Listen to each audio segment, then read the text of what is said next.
Coming up on the Celtics Talk podcast, my guy Jay King from The Athletic drops by. We're going to talk about everything related to the Celtics offseason and the hunt for the next coach. Hopefully not jinxing ourselves because we recorded this and hopefully the Celtics don't hire a coach by the time you listen to this. But Marcus Smart is point guard. What do they do to add out this roster? All that's coming up on the Celtics Talk podcast.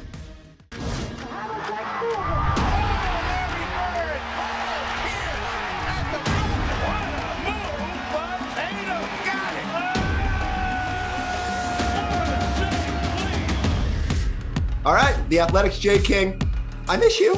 What have you been doing? I miss you too, man. I've just been writing about the Celtics lately. They've been doing too much for me to really do anything else. I was supposed to go to Martha's Vineyard on Monday, and then, of course, they had a press conference because obviously they're going to have something when I'm supposed to go away. Yeah, my one of my college basketball teammates is back from Africa for a couple weeks. And I don't know if I'm going to be able to see him anymore. And Brad Stevens. Brad Stevens ruining everything with his terrible internet from the other day. He got upgraded his title, but did not upgrade his internet connection for those of us who were on the Zoom, which is probably by design, right? Like as soon as you get a tough question, it's like, what? I can't. He did have some bad Wi-Fi. I'm like, man, you just signed a long extension last summer. You just got a promotion to president of basketball operations. It's time to get some high-speed Comcast. I mean, if you can go through Xfinity, I don't know what my company does here, but you need to get it and lock in and get that high-speed, get that upload rate that can handle a Zoom conference, multiple Zoom conferences. Like if Brady and Kinsley are on the internet, you can still get on there and do your thing. But all right. Full disclosure, we are recording this on Tuesday night. Game 2 of the Western Conference Finals is going on right now. I told Jay I've been living in fear of recording a podcast all week because I just expect as soon as we start recording, the Celtics will announce a new head coach. But we're just crossing our fingers here. We'll get to the coaching stuff maybe at the end, and then we'll just edit it out. It would be late for a coaching announcement, and it would also be on the same night as the NBA draft lottery. So I assume that's a no-no from the league, right? Like you can't take. I don't rule anything out with the Celtics because I guess you're right. But it's probably more likely going to be like a random Wednesday afternoon, 5:00 email that's like, oh, here's our head coach, because that's what the Celtics do. So before we get into that, Brad is the best at keeping secrets. He has no one to tell. We know that because when he got hired, it was crazy. Nobody knew it was coming. And then when he stepped down from coach to become president of basketball operations, nobody saw that one coming. Nope. And he knew it for what, a couple months, and still no one knew. So if you believe he's a secret keeper. If you believe their timeline, which that's a whole nother podcast. But Forsberg's calling BS. I'm just saying, the Celtics are very good at keeping secrets and telling us what they want to tell us. And that's why they're the Celtics. And that's perfectly fine. That's what they do. And they do a very good job keeping things under wrap. Let's dive into it. So a couple of big offseason topics that I wanted to get your opinion on because I love your opinions and everyone should be reading you at The Athletic. But Marcus Smart, is he the starting point guard for this Boston Celtics in the 2021-22 season? I don't know if he will be, but he should be. Ooh. I think the way that Jayson Tatum is growing, he is going to be the sun of the Celtics solar system. He is going to be the guy who has the ball all the time. He is going to be their playmaker. He is going to be essentially like a quasi point guard, right? And so you're not going to need a regular high usage point guard. You're not going to need an awesome playmaker at that spot, though Smart has grown as a playmaker over the years. I think the defensive potential that you could unlock with Marcus Smart at point guard, Jayson Tatum at shooting guard, Jaylen Brown at small forward, and some power forward. I don't know who it is, but someone bigger than those guys that can switch. I think the defensive potential there would be awesome. I think you'd be able to score because you'd have Tatum and Brown on the court. And I think Smart gives you enough secondary playmaking that works. And I just think the Celtics need to lean into an identity here. And I think the way to do that is to capitalize on having two very good two-way wings there are not many teams that have that potential for versatility on both ends of the court. And so I think they need to stay away from getting like a normal size point guard and just go toward maximizing their defensive potential, and then trusting that Jayson Tatum and Jaylen Brown and shooters around them, with if they re-sign Fournier, if they assuming they keep Neesmith, like they will have shooters. Al Horford, he can space the court at center. Like they'll have shooting around those guys. And I just think the defensive potential is fantastic if you have Marcus Smart at point guard. Can I show you the way I got ratioed when I tweeted today is Marcus Smart, the point guard? Like, look at the, if I can get the comments to buzz in. It's like, I can't see it. 98 comments, 40 retweets, which is, I believe, what the kids call a ratio. Oh yeah. That's quite a ratio. So most of it was no, Marcus Smart is not the starting point guard for the Boston Celtics next season. I'm a little bit surprised by this. So, okay. Has anyone looked at the numbers? Yeah. Like those people, probably not. Last year wasn't great. But I think it's so hard to parse anything from what the Celtics did last season, because they never had consistency in their lineups. They never had anybody healthy. So I everything that the Celtics did last year, I sort of take with a grain of salt. Now you roll it back a couple of years, and Marcus Smart at the point guard, if you look at the cleaning the glass numbers, okay, so say he only played 23% of his minutes at the point guard spot 2 years ago, but they were great. They were like plus 9.9 net rating. The year before, plus 10. Like, I understand they've always had an all-star point guard, but they've still been better with him at point guard no matter what. And so I'm always like, it blows my mind, because Marcus Smart as a starting point guard, if he embraces it the right way and puts a premium on playmaking and defense, he's a really positive player. And I get it. There's a whole bunch of variables at play here, right? Like, he's entering the final year of his contract. Are the Celtics going to pay him his next deal? If they're not, then don't even worry about this experiment, because you're going to probably want to explore the trade market anyway, because if you're not going to buy into him long-term, I don't know if it makes sense to buy into him as your starting point guard. So there's multiple factors at play here, but like, I know the numbers haven't been great with the Jays, and that's definitely a sort of a red flag, but I kind of want to see it. But I think part of the reason why it hasn't been great with the Jays is because he's often with a smaller guy. Right. And so when Marcus Smart is your shooting guard and Jayson Tatum and Jaylen Brown are your 3 and 4, you're just really small at every position. And I know Marcus Smart can guard anybody. And I know Tatum and Brown both have solid size. But like, the Celtics starting lineup this past year was small at every single position, except maybe small forward. Like, they were small at center, they were small at power forward, they were small with Smart at shooting guard, they were small with Kemba at point guard. And that's tough to overcome no matter how good the quality of your individual defenders. So I just think Smart, I'm with you that if they employ him as the point guard and maybe get a backup like TJ McConnell or something, like just somebody who can run the offense. And then you sprinkle in Peyton Pritchard, who had a very solid rookie season, and otherwise just play bigger dudes. And they should have more wing depth, because now you can trust that Aaron Neesmith is going to play minutes and probably be pretty good. Romeo Langford, who knows, could be good. If you re-sign Fournier, that's a solid wing to bring off the bench. And then, you find a power forward, plug that guy in, and all of a sudden you're looking at a much improved lineup when it comes to versatility, especially on the defensive end. And so I think that's the path they need to go. That's the path they should take. It should be not very difficult to build a very, very good defense around Jayson Tatum and Jaylen Brown and Marcus Smart. It just comes down to the big wing, right? Like, if you roll back the data on the lineups, when it's been Smart, Brown at the shooting guard or small forward, however you want to say it, Jayson Tatum at shooting guard, small forward, whatever, and they had one bigger player out there, whether it's Gordon Hayward or whatever, and then a big, it's been great. Like, they didn't play a lot of possessions, I think 2 years ago, but it's still like, I look at those lineups and I say, ooh, those are intriguing to me. And, all of a sudden you're just like you said, you don't have the size deficiency that exists when you have Kemba, Kyrie, whoever out there. And so they've always had an all-star point guard, Isaiah, Kyrie. Kemba. And now it's like, okay, let's see what happens with Marcus Smart. You're going to want to give Jayson Tatum 90 touches per game. He's going to play point forward.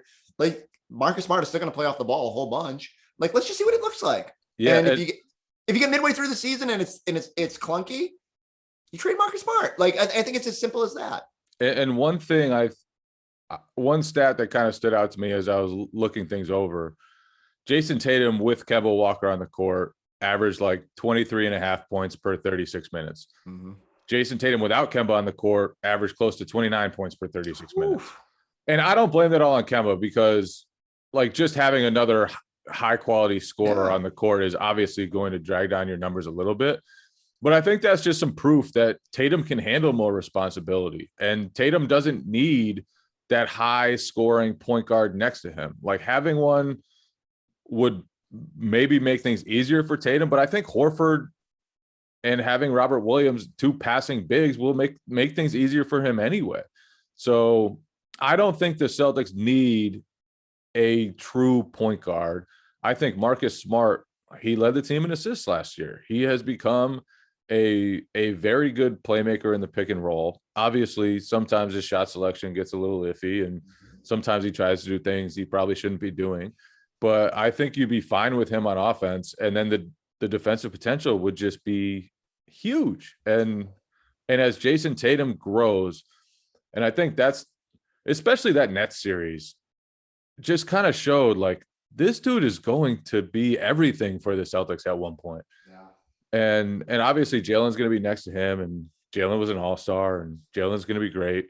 But I think Tatum especially is going to be like the centerpiece of that offense for a long time. And if you look back on it, like how many times were Tatum plus bench units really good, right? Oh, yeah. Like when Tatum didn't necessarily have another point guard next to him, and you just leaned into whether it was like Shemi and Grant or whatever, like just defensive versatility next to Tatum. Well, how about you do that in the starting lineup with Jaylen Brown and Marcus Smart? Now you could really, really be cooking. And so I think it's a good formula. I think it's the right formula for the Celtics to go. Whether they do that, I'm not sure. If they do pursue point guard depth, which I think they have to, right? They have to have somebody in between Smart and Pritchard. Like I'm bullish on what Pritchard could become, but I think you need somebody else that you can sort of lean on at that position. Is there anyone out there that you yearn for, that you like? Like I start thinking, if you call the Bulls, I think Satoransky's non-guaranteed under $10 million. Now, I know the Celtics have some cap questions coming up, and I'm curious to see how much they spend, and some of that will hinge on what Evan Fournier commands on the open market. But if you could get Satoransky for sub 10 million, do you think about that? Do you think about calling Sacramento about DeLon Wright? I would see what happens with Justice Winslow, because I think there's big wing defender, point guard versatility there. Any of these names intrigue you? Those guys are all intriguing, and part of the reason they're intriguing to me is their size. Yeah. Like I think the Celtics, after a couple of years where they were pretty small, have a chance after moving Kemba Walker to get much bigger and much more versatile defensively. And if they lean into that, I think it could be very fruitful. Now they still have to keep in mind, like you still have to have people to run the offense, especially when Jayson Tatum is sitting. Evan Fournier can probably do some of that, so he can handle some of that. But you're probably going to want, some people to handle the ball. But DeLon Wright, like he has size, he could do that. If you could somehow snag him, cool. If you could turn Tristan Thompson, let's say, into DeLon Wright somehow, and I don't know if that's possible, but we're going to speak it into existence. I think that's what we're going to do. Like that, or again, I feel like we have the power in the internet now that when we start saying stuff, like how long do we say? Kemba to Oklahoma City kind of makes sense, and then it happened. So that made way too much sense.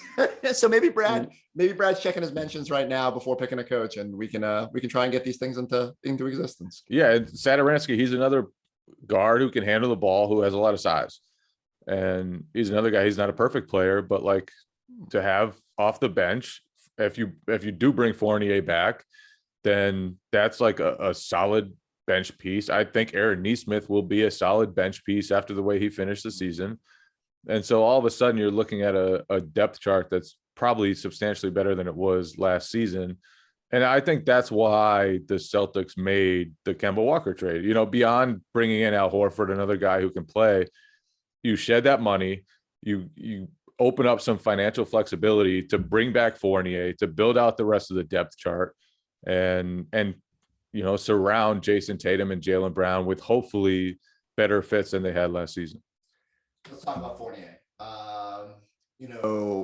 What do you think the market will dictate, and what do you think the Celtics should be willing to go up to? So obviously we saw in the playoffs, I think we're both on the same page here. It's like some concerning defensive deficiencies. Like the Nets that's a nice way to put it. The Nets make everybody look bad, but I think if we're talking about the Celtics having an identity, and you talk about Brad Stevens wanting to build this thing a certain way, my mind is, okay, what are you willing to extend to? And if the Knicks come in with some sort of crazy 1 year, 2 year offer, do you have the resources to go out there? I think the Celtics have to be fiscally responsible in terms of, if you're going to line yourself up here to go after a third star, you can't splurge much beyond 2 years, and maybe not even beyond a year. So, what do you think the market will dictate for Evan Fournier, and what are you willing to pay for that skill set?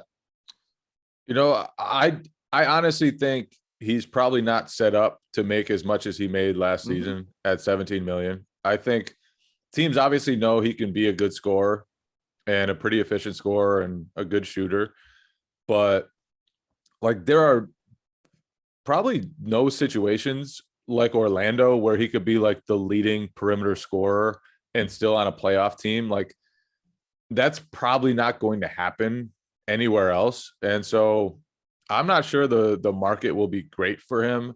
I think it's set up pretty well for the Celtics to retain him, especially after. They're crazy teams every year, though. Don't we say this every year? We're like, well, Al Horford's definitely going to opt in because he's not going to find the market. But Al Horford is a different caliber player than Evan Fournier. And so a team is far more willing to take a swing at a guy like Al Horford, even though he was a little older at the time, and even though Philadelphia wasn't like the perfect fit and turned out to be a very bad fit. But Evan Fournier, like I don't think teams see him on that level, and so he will not be the first option for a team looking to spend a whole lot of money. And so I think that's the difference. I think that's why Boston is set up well to bring him back, especially after, shedding some salary in the Kemba Walker for Al Horford swap. And I don't think we saw the full Evan Fournier experience. I don't think that's any breaking news. Like, the player that was in Orlando this year, and again, some of this guy had brain fog. Like, that's.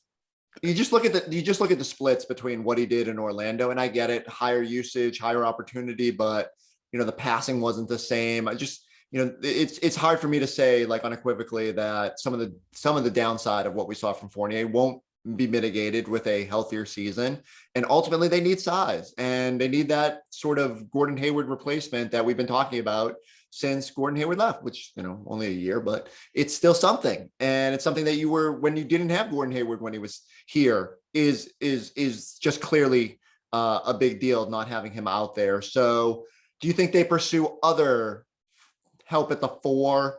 We've tossed around, okay, they have these other exceptions, and do they go pursue Larry Nance again? Do you think they add a more surefire four-man to this roster? I think they want to. Now, obviously, they're going to be limited in the types of guys that they bring in just because there's still not much financial flexibility. Moving Kemba gave you a little bit. It gave you the money to probably bring back Evan Fournier. It gave Brad 2 years with Fournier. I mean, preferably, yeah. But if not just 2 years, then a contract that would be movable to get that.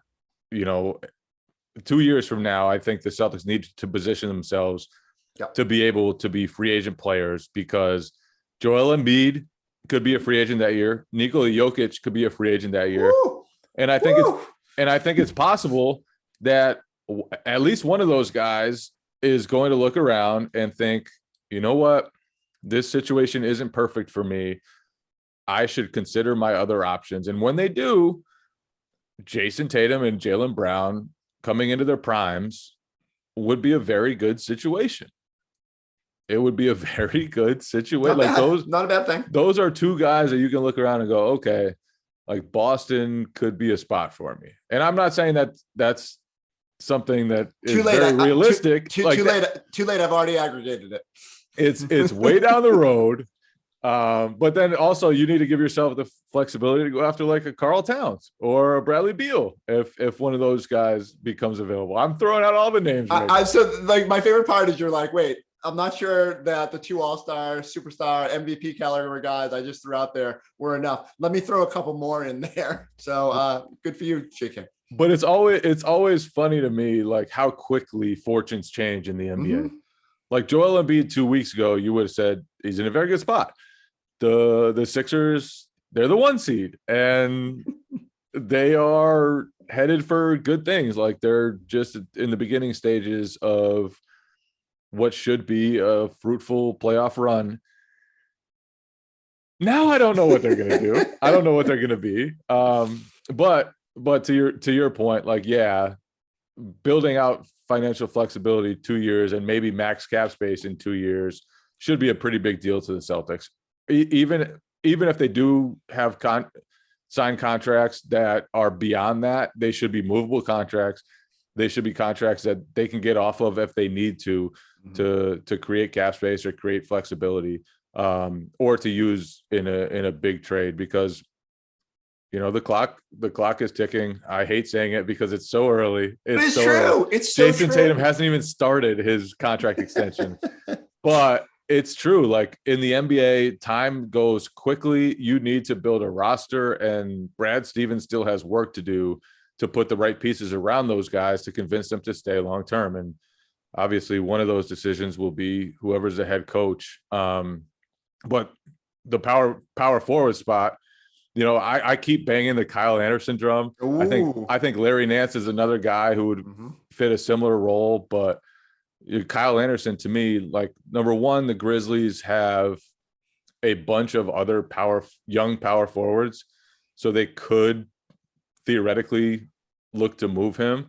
And I just think his combination of length, size, defensive aptitude, and then passing. Like, I think Jayson Tatum and Jaylen Brown did not have enough passing around them last year. The Celtics were 27th in assists per game, and that's just not good enough. I know you can have a great offense without being a huge assist team, but the ball movement just wasn't there. The purpose just wasn't there. The IQ just wasn't there. And so a guy like that, I think, would solve a lot of weaknesses for the Celtics. So that's been the guy I've been talking about since dating back before the trade deadline. But Larry Nance would fill a lot of those same weaknesses too. And I think someone in that mold could be like not super expensive, but also very, very important for the Celtics. Well, the Grizzlies sort of owe you because you gifted them Desmond Bane in that whole Enes Kanter debacle. So maybe just include Desmond as part of this trade construct too. I mean, so just Brad should call and say, hey, remember when we really helped you out by not making a great move and giving away Enes Kanter for pretty much nothing and giving you a draft pick? You kind of owe us. So we're going to pick up we're going to get Justice Winslow off the scrap heap, and as a hey, look, Danny Ainge, we got your guy finally. We're going to see how this goes. Enjoy watching this from afar, but we finally got him. And, maybe you can get Kyle Anderson in there too and just run with it. So I'm on board with all of these things. One thing I'm curious, you mentioned the sort of how quickly the league changes and the need to sort of identify or at least be flexible enough to say, okay, when this star becomes available, you're in position to make a charge at him. Ainge was always very good about that. Just being in position to potentially make that charge. When Jayson Tatum goes to the Olympics this summer in Tokyo, who should he be chatting up? Everybody or all of them except Kevin Love. That team is loaded.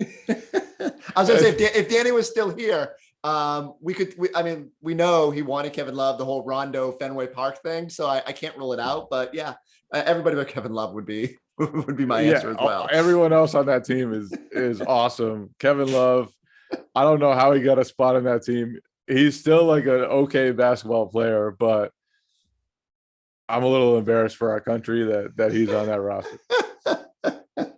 I didn't know this was going to turn into Kevin Love slander, but it is 2021, and I'll allow it. So one of the questions that I think is funny, because as I'm watching the Suns game, I got asked today on one of our shows, who would you rather build around, Devin Booker or Jayson Tatum?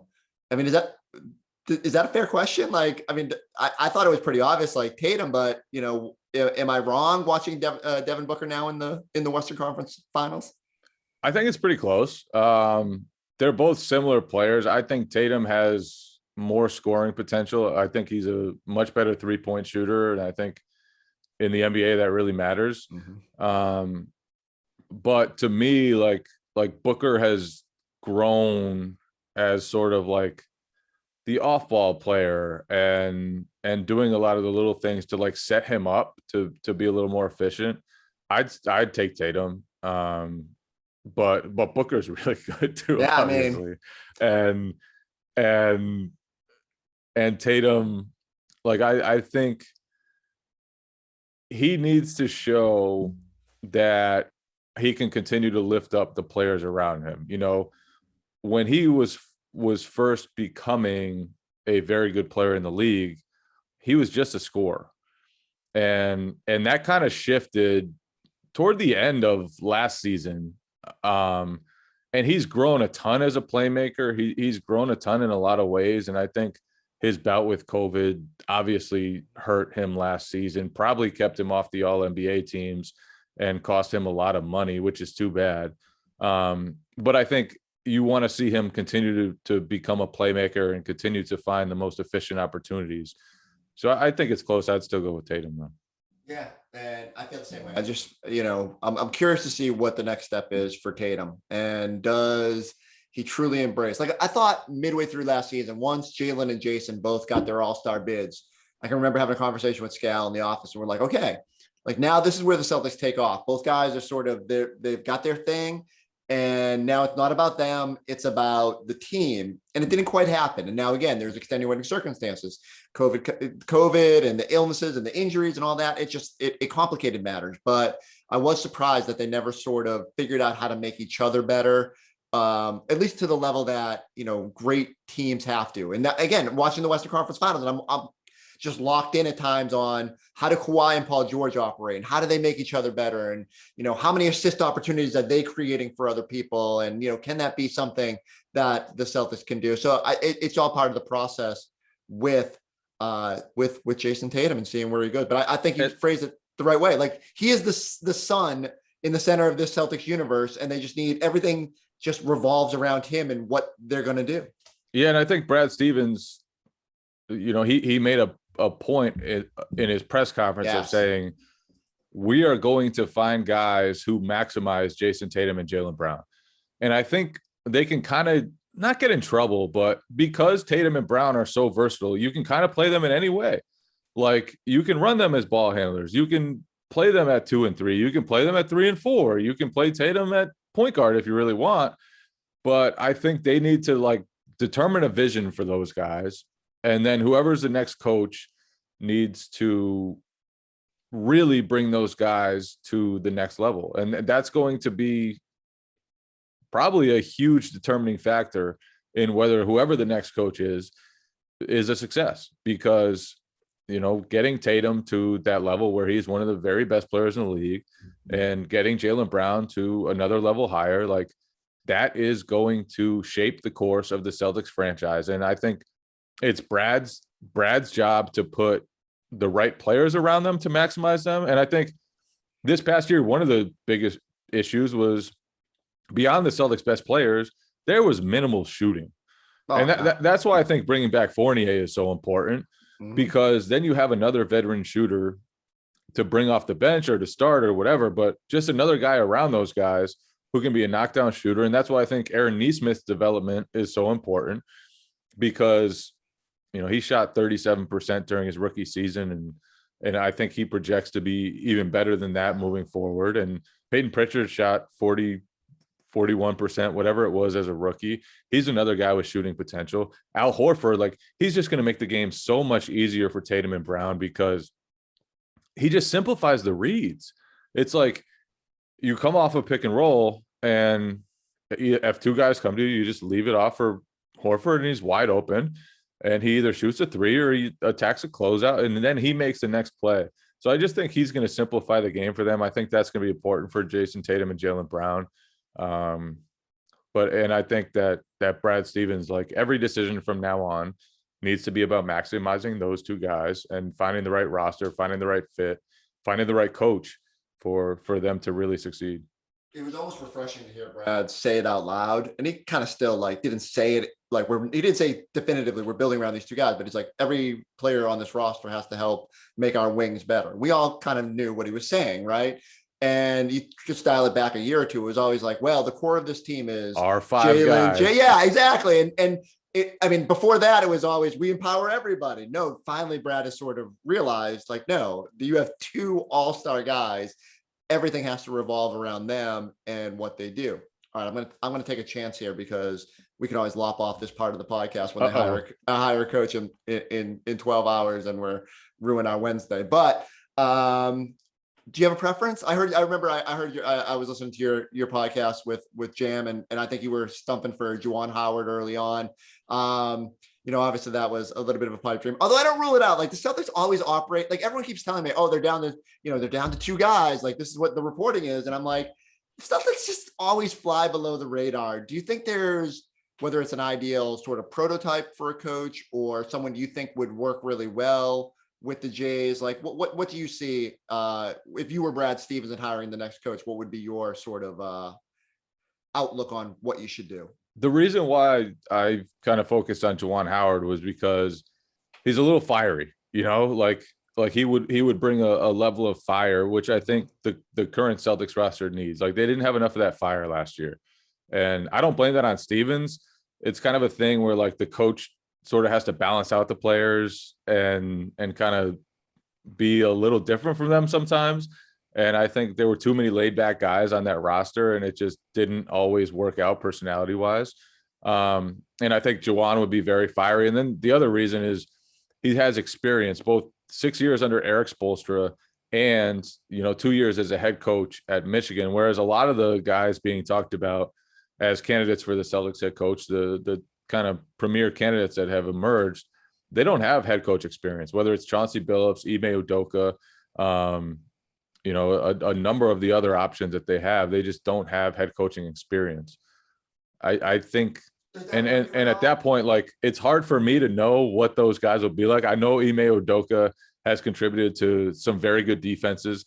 I know that he learned under Greg Popovich, and I know that this year the Nets defense, especially in the playoffs, was so much better than I expected, and he probably deserves a lot of credit for that. But, like, how do you really judge these dudes when they've been on the sideline, like 2 seats away from the head coach or 1 seat away from the head coach the entire time, and you don't know how much of everything they're influencing, what they're doing behind the scenes?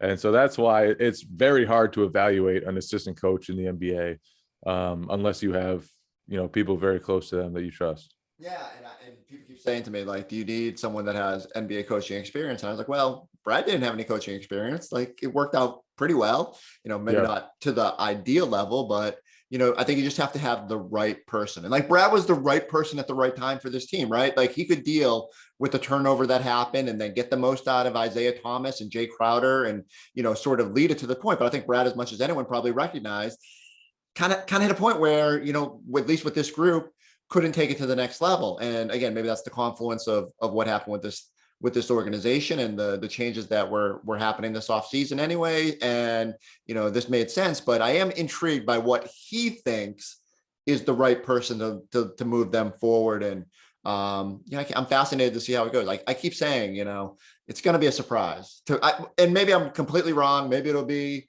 Udoka or maybe, the Darvin Ham or whatever it might be. And those will be great choices, but I just always feel like they float under the radar and then all of a sudden it's like, boom, Kara Larson or whatever it's going to be. So I'm fascinated to see what happens. I do like that, from what we know, at least, the Celtics are not just looking at retread head coaches. Yeah. Because I think teams a lot of the time can fall into that and just look at coaches that have been okay elsewhere. And I think by doing that, you often cut off a segment of assistant coaches or other figures around the league that could be very good if given the opportunity. You know, Steve Kerr was never a head coach before he got to the Warriors.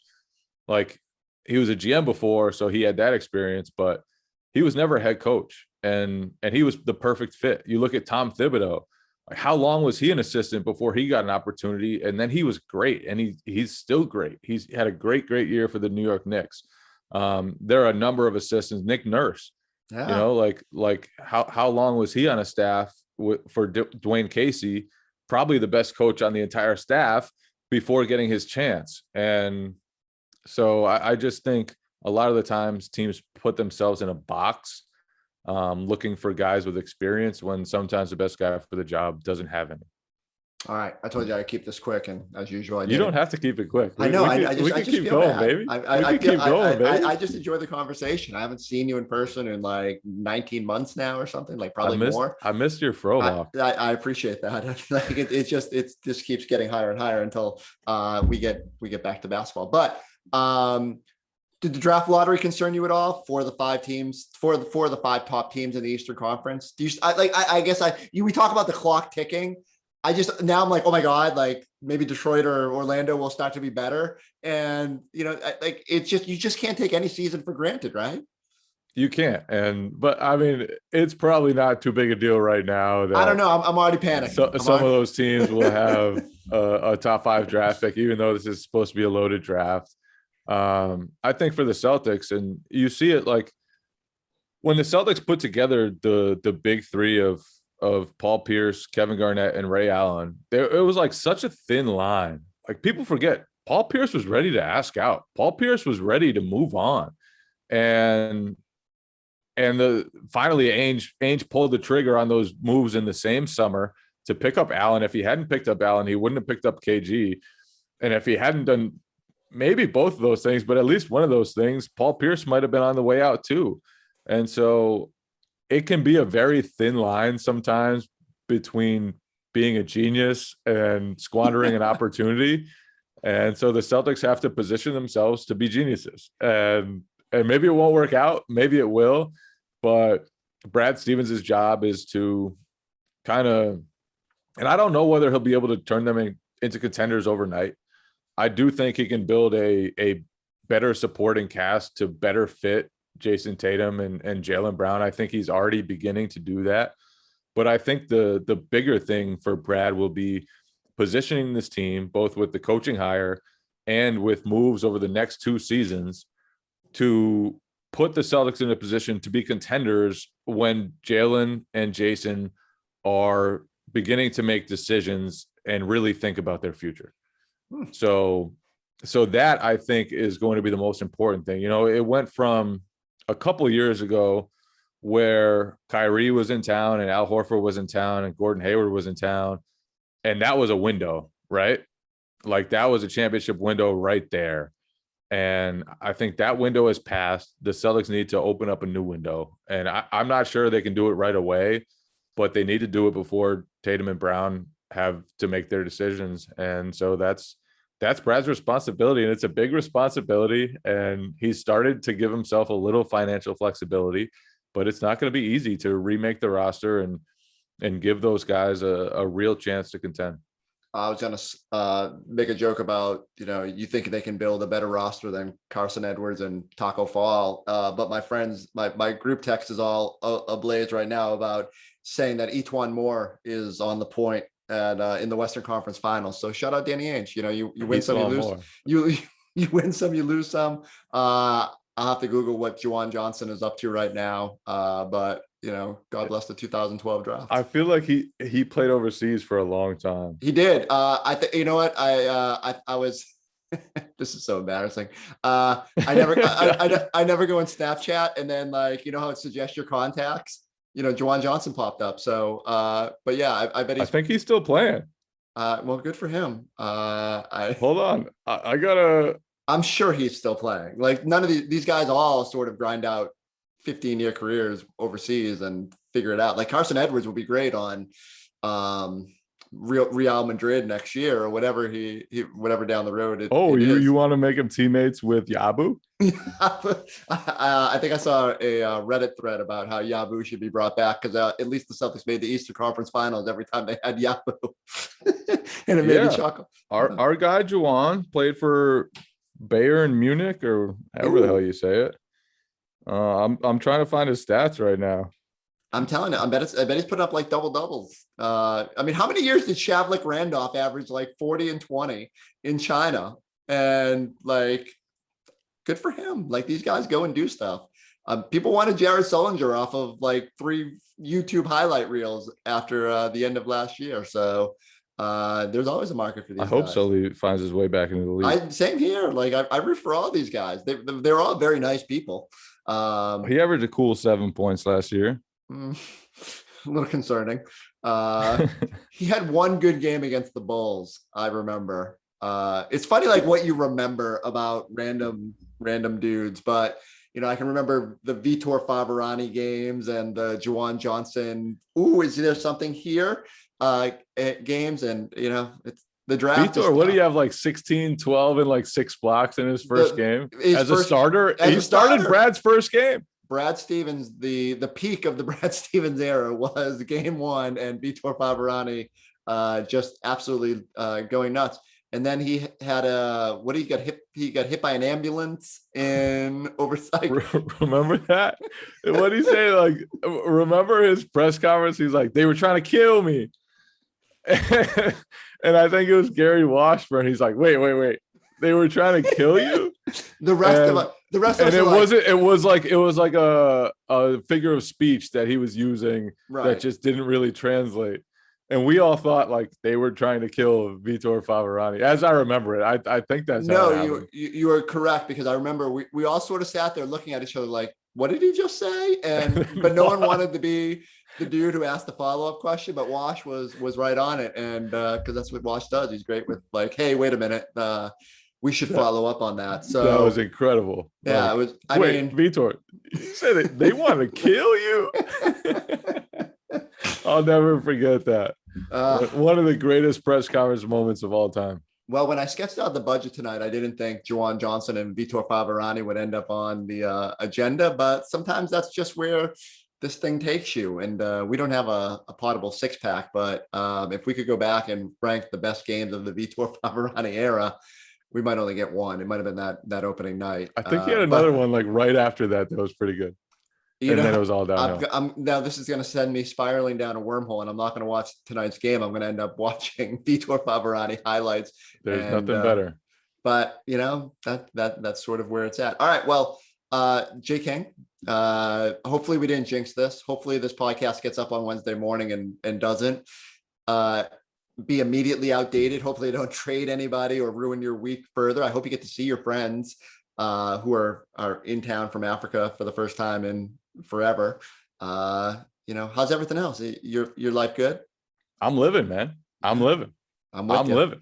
Are we going to be at like games? I mean, like I didn't go to any games this year because I had to be in the studio, but like talking to players in person? I think we are. I think we are. I'm excited for it, man. Our job was so tough to do this past year. There was so much that we missed by not being there in the locker room at practice.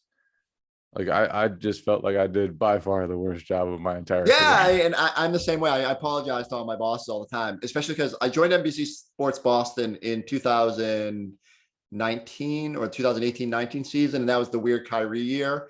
And then we had this year, and I'm like, 2 of my 3 years here have been just complete disasters from a Celtics perspective. So, you know, it happens. And then there was a bubble. So you just kind of take these seasons as they come. And, but yeah, I'm quite intrigued to talk to a player again, face to face. And, you know, that's what's, you know, this is a whole nother podcast, but it's so hard to, as we sort of digest what happened this season, I'm always very leery to say like definitively, oh, you know, this strife was happening or this was happening. We weren't there. Like we can take what people say, but you know, everyone sort of has a different reasoning or a different level of what happened. So we'll continue to try to figure out the whole story as we wait for a new coach and a new season and all that. All right, J King, thank you for hanging out.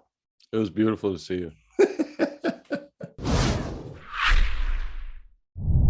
All right. Good conversation there with my guy, Jay. I think we're all very eager to see what happens with the Celtics, not only with the coach, but how they build out this roster, the ability to add players. Remember, especially if they sign Evan Fournier at a high number, it gets difficult to add other parts here. The luxury tax bill, despite shedding Kemba's contract and losing some of that money while swapping him out for Al Horford, they're still very limited in what they can do this offseason. They do have some trade exceptions. If ownership is willing to pay, they can bring in some additional pieces. They have the taxpayer mid-level if they elect to use that to go add talent. So a lot of roster shaping left to do for the Celtics. We'll see what the next step is. Probably first to coach, and then we'll see from there what Brad Stevens has up his sleeve. While we wait, I need you to go like and subscribe on your favorite podcasting app. Make sure to check us out on the YouTube page. Leave us some comments on there. Great to see those numbers exploding as the interest in the postseason ramps up. If you have any questions or comments, leave them there, and we can tackle them here on the podcast as well. We'll catch you next time on the Celtics Talk podcast.